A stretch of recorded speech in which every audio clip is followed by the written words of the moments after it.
కీర్తన గ్రంథం 34వ అధ్యాయం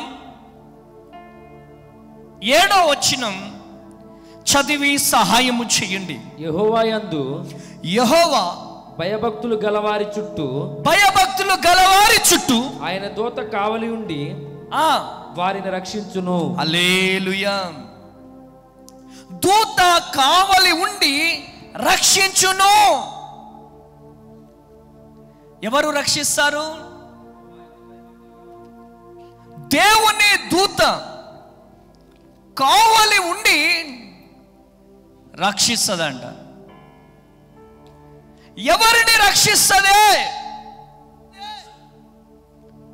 దేవుని దూత కావలి ఉండి రక్షిస్తదంట. కొట్టు గట్టిగా చప్పట్లో హల్లెలూయా, హల్లెలూయా, హల్లెలూయా. ప్రియమైనటువంటి దేవుని జనాంగం, నిన్ను ఒంటరిగా విడిచిపెట్టే దేవుడు కాదు. నిన్ను అనాథగా విడిచిపెట్టే దేవుడు కాదు. ఆయన రక్తాన్ని చిందించి తన ప్రాణాన్ని అర్పించి తన ప్రాణాన్ని తృణప్రాయముగా విడిచిపెట్టిన దేవాతి దేవుడు నిన్ను విడిచిపెడతాడా? విడిచిపెట్టాడు ఆయన. Is the lord. తన ప్రాణాన్ని తృణప్రాయముగా విడిచిపెట్టి నిన్ను కన్న పరమ తండ్రి ఆయన. నువ్వు ఏదే వేదనలో ఉన్నా, ఏ దుఃఖములో ఉన్నా, గుండె పగిలిపోయి ఏడుస్తూ నీ సమస్య ఎవరికి చెప్పుకోలేని స్థితిలో నువ్వు ఉన్నావేమో, ఎవరికి చెప్పుకోలేని బాధలో నువ్వు ఉన్నావేమో, కానీ దేవుడు చెబుతున్న మాట ఏంటిదో తెలుసా? నిన్ను విడిచిపెడతా అనుకుంటున్నావా బిడ్డ? నిన్ను వదిలిపెడతా అనుకుంటున్నావా బిడ్డ? నిన్ను వదిలిపెట్టను, నిన్ను విడిచిపెట్టను. నీ తల్లి నిన్ను విడిచిపెట్టొచ్చేమో, నీ తండ్రి నిన్ను విడిచిపెట్టొచ్చేమో. నవమాసాలు మోసి కన్ని పెంచిన నీ బిడ్డలు నిన్ను మరచిపోవచ్చేమో, కానీ నా యేసయ్య నిన్ను విడువకుండా ఆయన దేవదూతలను నీ దగ్గరికి పంపిస్తాడంట. కొట్టుగట్టిగా చప్పట్లు. హల్లెలూయా, హల్లెలూయా. కీర్తన గ్రంథం 91:4. కీర్తన గ్రంథం 91:4. ఆయన తన రెక్కలతో నిన్ను కప్పుతాడు. కొట్టు గట్టిగా చప్పట్లు. హల్లెలూయా. ఆయన రెక్కలతో నిన్ను కప్పే దేవుడై ఉన్నాడు. ఎందుకు భయపడుతున్నావు? ఎందుకు వేదన పడుతున్నావు? ఎందుకు దిగులు పడుతున్నావు? నా ప్రియ సహోదరి, నా ప్రియ సహోదరుడా, హల్లెలూయా. మీకు ఒక విషయం చెప్పాలా నేను? హల్లెలూయా. గట్టిగా చప్పట్లు కొట్టండి. హల్లెలూయా. మీరు భయపడాల్సిన పని లేదు, దిగులు పడాల్సిన పని లేదు. రిఖాందాలా రాబా షెకెది అలా రాబా. హోలీ స్పిరిట్ ఆఫ్ గాడ్ ఆయన రెక్కలతో నిన్ను కప్పును అంట. కొట్టు గట్టిగా చప్పట్లు. హల్లెలూయా, ఆమేన్. దిగులుతో ఉన్నావా? నిందలతో భయపడుతున్నావా? అవమానముతో భయపడుతున్నావా? కష్టాలతో భయపడుతున్నావా? కన్నీళ్లతో భయపడుతున్నావా? ఈరోజు దేవుడు నీతో మాట్లాడుతున్నాడు. ఆయన రెక్కలతో నిన్ను కప్పబోతున్నాడు దేవుడు. ఆమేన్. ఎంతకాలం భయపడతావు? ఎంతకాలం దిగులు పడతావు? ఇదిగో నా ప్రభువు నీతో మాట్లాడుతున్నాడా. నీకు శ్రమ రాగానే, బాధ రాగానే, వేదన రాగానే పట్టుకున్న చేతులు ఇట్లా విడిచిపెట్టి వెళ్ళిపోతారా? కానీ యేసయ్యా నీ చెయ్యి పట్టుకొని నిన్ను ఉన్నత స్థితిలోకి నడిపించబోతున్నాడు. కొట్టు గట్టిగా చెప్పలో. హల్లెలూయా, హల్లెలూయా. ఆయన రెక్కలతో నిన్ను కప్పుతాడంట. ఆమేన్. ఆయన రెక్కలతో నిన్ను కప్పుతాడు. అవును, ఈ షూరిటీ మనకెవ్వరూ ఇవ్వలేరు. కన్న బిడ్డలు మన షూరిటీని ఇవ్వలేరు. హల్లెలూయా. కన్న బిడ్డలు మనకి షూరిటీని ఇవ్వలేరు. కన్న కూతురు ఈ షూరిటీని మనకి ఇవ్వలేరు. ఒక కుటుంబం ఉంది. ఆ కుటుంబం చక్కగా జీవితాన్ని లీడ్ చేస్తున్నారు. చక్కగా కొడుకు పుట్టాడు. ఆ కొడుకు పెరిగి పెద్ద అవుతున్నాడు. కొడుకును చదివించడం కోసం తల్లిదండ్రులు ఎంతో కష్టపడుతున్నాడు. తల్లి ఇంటి చాకిరి అంటే ఇళ్లల్లో పనిచేసేది, గిన్నెలు దోముతూ, ఇల్లు ఊడుస్తూ, ఇల్లు తుడుస్తూ, రోజుకొచ్చి ఒక 4-5 ఇళ్లల్లో పని చేస్తూ ఉండేది. హల్లెలూయా. పని చేస్తూ ఉండేది. పని చేస్తున్నటువంటి తరుణంలో తండ్రి కూలి పని చేస్తూ ఉండేవాడు. ఆ కుమారుడిని ఎంతో కష్టపడి చదివించారు. ఆ కుమారుడి కోసం అప్పయ్యారు. వారి చెమటను రక్తంగా మార్చి ఆ బిడ్డను పెంచారు. ఒకానొక టైం తనకు జాబ్ వచ్చింది. తర్వాత వివాహమైంది.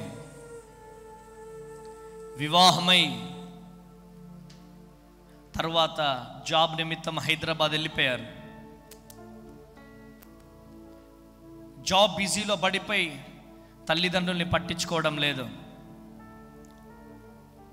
ఆ కుమారుడి కోసం చేసినటువంటి అప్పు, ఆ అప్పు కూడా వీళ్ళు ఇప్పటికీ కూడా కూలి పనులు చేస్తూ తీరుస్తున్నారు. ఆ కుమారుడు మాత్రానికి ఉద్యోగం చేస్తూ బ్యాంక్ బ్యాలెన్స్ని పెంచుకుంటున్నాడు. హల్లెలూయా. ఒకానొక దినం ఆ కొడుకు పుట్టాడు. కూతురు పుట్టింది.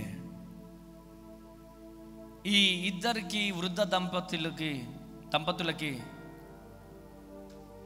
నా కొడుకు కూతురును చూడాలని ఆశ కలిగింది. నా కూతురు, ఆ కొడుకు పిల్లలు, చంటి బిడ్డలను చూడాలని ఆశ కలిగింది. ఇద్దరు ప్రయాణమై బయలుదేరి సిటీకి బయలుదేరారు. అరిషలు, గర్జలు, చాలా ఐటమ్స్ చేసుకొని కోటి ఆశలతో మనవడిని, మనవరాల్ని, కొడుకుని చూడొచ్చు అని కోటి ఆశలతో ఇంటికి వెళ్ళారు. బయలుదేరారు, బస్సు ఎక్కారు, దిగారు, ప్రయాణమై వాళ్ళ ఇంటికి వెళ్ళారు. వెళ్ళి డోర్ కొట్టారు. డోర్ కొట్టగానే కోడలు వెళ్ళి చూసింది. చూసి డోర్ వేసేసేసి, ఏయ్ మహేష్, లేకపోతే ఏయ్ ప్రేమ్, ఏయ్ నవీన్, వాళ్ళ భర్త ఏ పేరైతే ఆ పేరు పిలిచి, మీ తల్లిదండ్రులు వచ్చేసారు, వాళ్ళు ఉంటే మాత్రం నేను ప్రైవసీగా ఉండలేను, అర్జెంటుగా వాళ్ళని టీయో టిఫినో పెట్టేసి అర్జెంటుగా పంపించేసాయి. అదేంటే నన్ను కని పెంచారు కదా, నా చదువు కోసం ఎంతో అప్పు చేశారు కదా, నా చదువు కోసం ఎంతో అప్పు చేశారు కదా, ఒక్క రోజైనా నా తల్లిదండ్రులు ఇంట్లో ఉంచుకోకపోతే ఏంటి, నీ ఇష్టం, నా మాట వింటే విను, లేకపోతే నేను వెళ్ళిపోతా అనగానే మరి ఏం చేద్దామంటే, వాళ్ళ ఇద్దరి ముందు మనం గొడవ పెట్టుకుందాం, ఆ గొడవను చూసి వాళ్ళు వెళ్ళిపోతారు అని చెప్పి ప్లాన్ ఇచ్చింది ఆ భార్య. ఇంట్లో వచ్చారు, రానిచ్చారు, కూర్చోబెట్టారు, మంచినీళ్ళు ఇచ్చారు. మంచినీళ్ళు ఇచ్చి తాగారు. ఇక వంట రూమ్లోకి పోయి తిట్టినట్టుగా తిడుతుంది, కానీ తిట్టడం లేదు. వీడు కొడుతున్నట్టుగా కొడుతున్నాడు, కానీ కొట్టడం లేదు.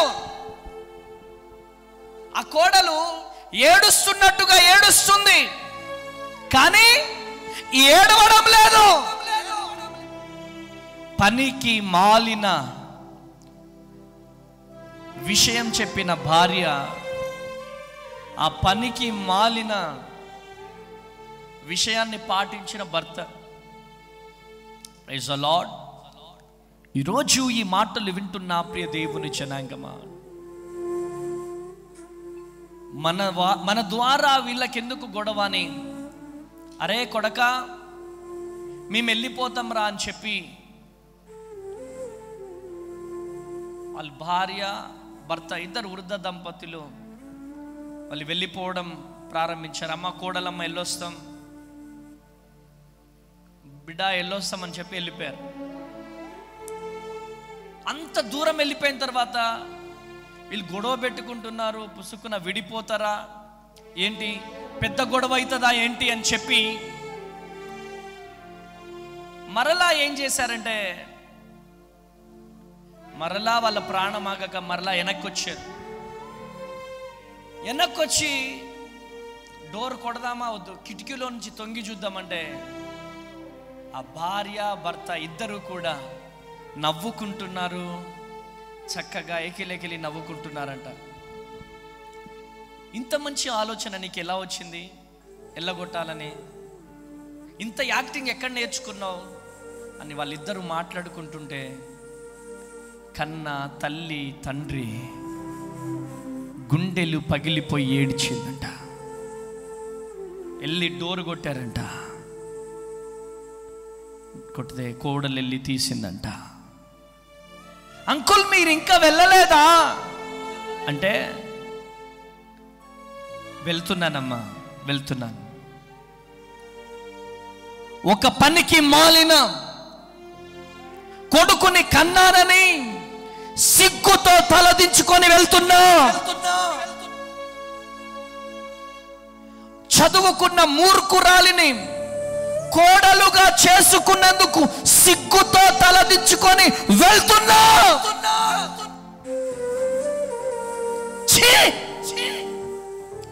ఇలాంటి కొడుకున్నా నేను కన్నది అని సిగ్గుతో తలదించుకొని వెళ్ళిపోతున్నా. రాయ్ కొడక, నేను చనిపోయినా నా శవాన్ని కూడా నువ్వు తాకడానికి వీల్లేదు, నేను వెళ్ళిపోతున్నానని చెప్పే ప్రయాణమై ఏడుస్తూ ఏడుస్తూ భార్య భర్తలు వెళ్ళిపోయినారంట. ఈరోజు మానవత్వం కనుమరుగైపోతా ఉంది. నవమాసాలు మోసి కని పెంచినటువంటి తల్లిదండ్రులను చూడలేని దౌర్భాగ్య పరిస్థితులలో ఈరోజు ఉన్నారు ప్రియమైనటువంటి దేవుని జనాంగమా. ప్రైవసీ ప్రైవసీ కావాలి వాళ్ళకి. ఒక రాత్రి కూడా తల్లిదండ్రుల్ని చూసుకోలేని వారు ఎన్ని ప్రార్థనలు చేస్తాయంటే, ఎన్ని ఉపవాసాలు ఉంటాయంటే. నో, ఈరోజు దేవుడు నీతో మాట్లాడుతున్నాడా? ఈరోజు వెలివేయబడ్డావేమో, తృణీకరించబడ్డావేమో, ఒంటరిగా అనాథగా మిగిలిపోయినావేమో. ఈరోజు కన్నీళ్లతో, వేదనతో, దుఃఖముతో ఈరోజు ఈ లైవ్లో నువ్వు పాల్గొంటున్నావేమో. దేవుడు నీతో మాట్లాడుతున్నాడా? దేవుడు నిన్ను దర్శిస్తున్నాడు. ఎవరు నీ చెయ్యి విడిచిపెట్టినా నా పరమ తండ్రి అయిన యేసయ్య నీ చెయ్యి విడిచిపెట్టే దేవుడు కాదు. కొట్టు గట్టిగా చెప్పండి, హల్లెలూయా. ఆమేన్. ఏంటిదంట? ఆయన రెక్కలతో నిన్ను కప్పే దేవుడై ఉన్నాడు. మనుషులు మనల్ని కప్పకపోయినా, మనుషులు మన కొరకు అండగా నిలబడకపోయినా, నీకెందుకు, నీ కొరకు నేను నిలబడతా అంటారు. సమయము రాగానే వెళ్ళిపోతారా? హల్లెలూయా. ఈరోజు నీ కన్నీళ్లను దేవుడు చూస్తున్నాడా? నీ వేదనను దేవుడు చూస్తున్నాడా?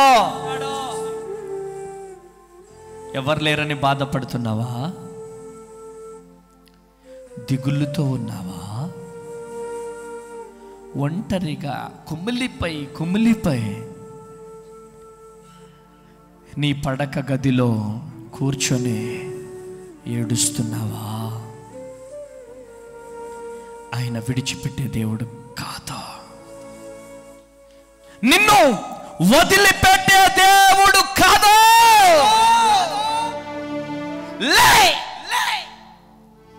ప్రభువు పిలుస్తున్నాడు. దేవుడు నిన్ను దర్శిస్తున్నాడు. ఒక ప్రత్యేకమైనటువంటి రీతిలో నా దేవుడు నిన్ను దర్శిస్తున్నాడు. ఇక నాయనా, ఎంతకాలం సమయాన్ని వృధా చేస్తా? ఈరోజు నీకెవ్వరు లేరని బాధపడుతున్నావా? దిగులు పడుతున్నావా? దేవుడు నీ కొరకు నిలబడబోతున్నాడు. కీర్తన గ్రంథం 125వ అధ్యాయం, కీర్తన గ్రంథము 125వ అధ్యాయం 2వ వచనం చదివి సహాయము చేయండి. యెరూషలేము చుట్టూ పర్వతములు ఉన్నట్లు యెహోవా ఇది మొదలుకొని నిత్యము తన ప్రజల చుట్టూ ఉండును. కొట్టు గట్టిగా చప్పట్లో. హల్లెలూయా.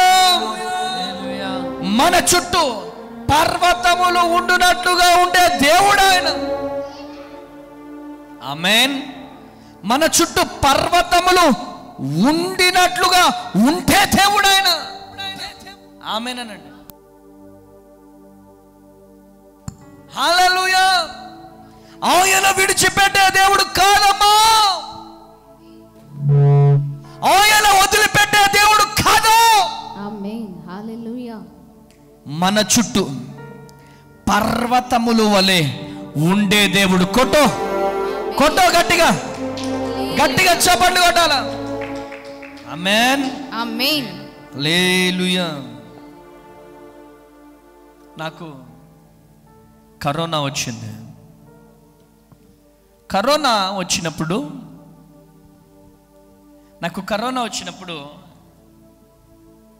హాస్పిటల్ అడ్మిట్ చేసి ప్రార్థన చేసినాను. టెస్ట్లు వచ్చినాయి, 5th స్టేజ్లో ఉంది అని అన్నారు. 5th స్టేజ్లో ఉంది, చాలా కష్టం బ్రతకడం అని చెప్తే అప్పుడు ఆయాసం. ఒకటే ప్రార్థన చేసిన, బ్రతుకుతే నీ పని చేస్తా, నన్ను బ్రతికించు ప్రభువా అని ప్రార్థన చేశా. ఇటుపక్క వ్యక్తి చనిపోయాడు, ఇటుపక్క వ్యక్తి చనిపోయాడు. కానీ నన్ను దేవుడు బ్రతికించాడు. గట్టిగా చప్పట్లు కొట్టాలి. హల్లెలూయా, హల్లెలూయా. ఇక్కడున్న అమ్మ వాళ్ళందరూ ఏడవడమే, పిల్లలందరూ ఏడవడమే. మీకు ఒక గొప్ప అద్భుతమైన సాక్ష్యం చెప్తాను. ఆయనేమో సోషల్ సర్వీస్ చేసుకుంటాడంట. మరి బిల్లు 7 లక్షలైంది. ఏంటి మరి పరిస్థితి? బిల్లు 7 లక్షలైంది, ఏంటి పరిస్థితి? ఆయన కట్టుకోగలుగుతాడా? సోషల్ సర్వీస్ చేసి ఆయన కట్టుకోగలుగుతాడా అని 1-2 సార్లు ఆలోచించేవాళ్ళు. కానీ మన సంఘ బిడ్డలు తలా అంత వేసుకొని కొంత డబ్బులు, అంత 70,000 80,000 కలెక్ట్ చేశారు. ఆ డబ్బులు ఇచ్చేశారు. సార్ ఇంతున్నాయి సార్ అని చెప్తుంటే, ఎవరాయన అంటే ఆ హాస్పిటల్ డైరెక్టర్ విన్నాడండి. ఇట్లా పాస్టర్ అమ్మతేజ అని తెలియగానే, అరే ఆయననా, అనాథ పిల్లల్ని పోషిస్తాడు, ఆయన వీడియోలు నేను చూసినాను, ఆయనను ఒకసారి పిలిపియండి అని చెప్తే సరే అని చెప్పి పిలిపించారు. నేను వెళ్ళి ఆయన దగ్గర మాట్లాడితే, సార్ మీ సర్వీస్ అంతా మేము చూస్తుంటాం, కట్టిన వరకు చాలు, మీరు రూపాయి బిల్ల కట్టొద్దని చెప్పేశారు. ఆయన పాకెట్ మనీలో నుంచి 4,000 రూపాయలు తీసి, సార్ ఇవి దారి ఖర్చులకు ఉంచండి సార్ అని చెప్పారు. గట్టిగా చప్పట్లు కొడదాం. హల్లెలూయా, హల్లెలూయా, హల్లెలూయా. ఎందుకు ఈ మాటలు చెబుతున్నానంటే, ఆయన ఏ దిక్కు లేని వారికి పర్వతము వలె నిలబడే దేవుడు. కొట్టు గట్టిగా చప్పట్లో హల్లెలూయా. జకర్యా గ్రంథం 2వ అధ్యాయం, జకర్యా గ్రంథం 2వ అధ్యాయం 5వ వచనం. జకర్యా గ్రంథం 2వ అధ్యాయం 5వ వచనం చదివి సహాయం చేయండి. నేను దాని చుట్టూ అగ్ని ప్రాకారముగా ఉందును, నేను దాని మధ్యన నివాసినై మహిమకు కారణముగా ఉందును. మరలా చదవండి. నేను దాని చుట్టూ అగ్ని ప్రాకారముగా ఉందును, నేను దాని చుట్టూ అగ్ని ప్రాకారముగా ఉందును. కొట్టు గట్టిగా చప్పట్లో హల్లెలూయా. మన చుట్టూ అగ్ని ప్రాకారముగా ఉంటే దేవుడు ఆయన. మన జీవితాలను ఎవరు పతనము చేయాలని చూసినా, మన జీవితాలను ఎవరు టార్గెట్ చేసినా ఆమేనండి, వారిని దేవుడు టార్గెట్ చేస్తాడు. కొట్టు గట్టిగా చప్పట్లో, కొట్టాల గట్టిగా చప్పట్లో హల్లెలూయా, హల్లెలూయా. మన చుట్టూ పర్వతము వలె ఉంటాడు ఆయన. మన చుట్టూ అగ్ని ప్రాకారములను నిర్మిస్తాడు ఆయన. కొట్టు గట్టిగా చప్పట్లో హల్లెలూయా, హల్లెలూయా. ఆమేనని చెప్పండి. నేను ఇదే ప్రార్థన చేస్తా, ప్రభువా ఎంతమంది శత్రువులు ఈ క్యాంపస్ వైపు చూసినా, నేను ఎటు సభలకు వెళ్ళినా ఈ ప్రాంగణం చుట్టూ నీ అగ్ని ప్రాకారములు ఉండును గాక. కొట్టుగట్టిగా చెవులో హల్లెలూయా. ఏ దుష్టుడు లోపలికి రావడానికి లేదు, ఏ అపవాది లోపలికి రావడానికి వీల్లేదు. అపవాది లోపలికి రావడానికి ప్రయత్నం చేసిన ఆ అగ్నిలో కాలిపోతాడంతే. ఆమేన్, కాలిపోతాడంతే. ఈరోజు మన చుట్టూ అగ్ని ప్రాకారముల నుంచే దేవుడు. అగ్ని ప్రాకారములు కాలుతుండగానే సాతాను చూసి గడగడ గడగడ గడగడ లాడిపోబోతుంది. హల్లెలూయా, కృప కలుగునుగా. మన చుట్టూ అగ్ని ప్రాకారముల నుంచే దేవుడు. అన్నా నాకెవరు లేరన్నా, అక్క నాకెవరు లేరక్క, నమ్ముకున్న వారు మోసం చేశారు, తోడుంటా అన్న వాళ్ళు విడిచిపెట్టారు, కట్టుకున్న భర్త విడిచిపెట్టాడు, కన్న బిడ్డలు విడిచిపెట్టారు అని బాధపడుతున్నారేమో, వేదన పడుతున్నారేమో. ఈరోజు ప్రభువు నీతో మాట్లాడుతున్న మాట, అగ్ని ప్రాకారములో నీ చుట్టూ దేవుడు ఉంచబోతున్నాడు. కొట్టు గట్టిగా చెప్పండి. హల్లెలూయా.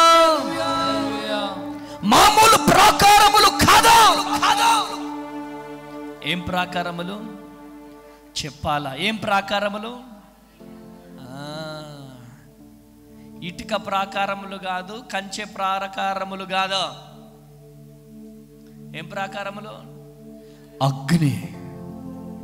అగ్ని ప్రాకారములు నీ చుట్టూ, నా చుట్టూ, మనందరి చుట్టూ ఉంచే దేవుడై ఉన్నాడు. కొట్టు గట్టిగా చెప్పట్లో హల్లెలూయా, హల్లెలూయా, హల్లెలూయా, హల్లెలూయా.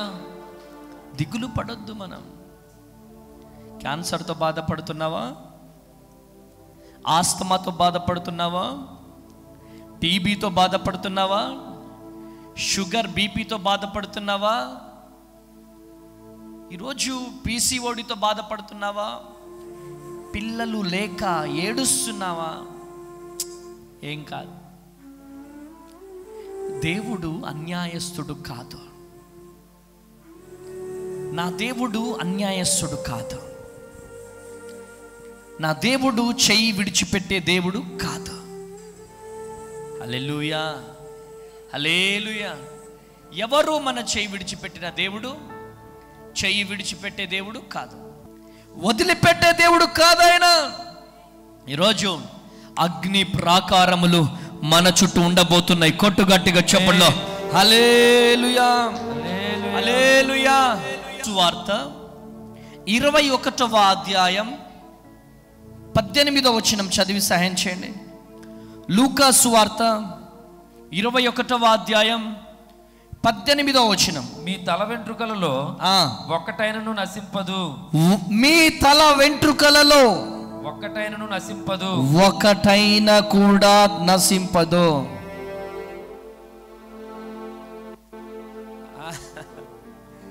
నిన్ను నాశనం చేస్తాడంట, నిన్ను పతనం చేస్తాడంట. ఆయన సెలవు లేకుండా ఒక తల వెంట్రుక కూడా రాలదు. కొట్టు గట్టిగా చెప్పండి హల్లెలూయా. ఆయన సెలవు లేకుండా ఒక తల వెంట్రుక కూడా రాలదంట. ఎందుకు భయపడుతున్నావు? ఎందుకు దిగులు పడుతున్నావు? ఎక్కడి నుంచి లైవ్ చూస్తున్నావు? అమెరికా నుంచి చూస్తున్నావా? ఆస్ట్రేలియా నుంచి చూస్తున్నావా? Switzerland, Muscat, Dubai, Abu Dhabi, Telangana, Andhra, Chhattisgarh, Karnataka, ఎక్కడి నుంచి చూస్తున్నావు? నీతోనే ప్రభువు మాట్లాడుతున్నాడు. ఆయన సెలవు లేకుండా ఒక్క తల వెంట్రుక కూడా రాలదంట. కొట్టు గట్టిగా చెప్పండి హల్లెలూయా, హల్లెలూయా. ఆయన కృప నీ మీద ఉంది. ఆయన నీకు పర్వతము వలె ఉంటాడంట. ఆయన నీకు రెక్కలతో కప్పుతాడంట. ఆమేనండి. ఆయన నీ చుట్టూ అగ్ని ప్రాకారములు ఉంచుతాడంట. ఆయన సెలవు లేకుండా ఒక్క వెంట్రుక కూడా రాలదంట. ఆయన నీకు ఆయన దూతని కావలిగా ఉంచుతాడంట. కొట్టు గట్టిగా చెప్పండి హల్లెలూయా, హల్లెలూయా. దూతలు హల్లెలూయా. మీరు అనుకుంటున్నారు ఇక్కడ మనమే ఉంటున్నారు అనుకుంటున్నారా మీరు? ఆయన దూతలు ఇక్కడున్నాయి. ఆయన సమూహం ఇక్కడుంది. ఆయన ప్రత్యక్షత, ఆయన ప్రత్యక్షత ఇక్కడుంది. ఆయన మహిమ ఇక్కడ ఉన్నది. ఆయన తేజస్సు ఈ ప్రాంగణంలో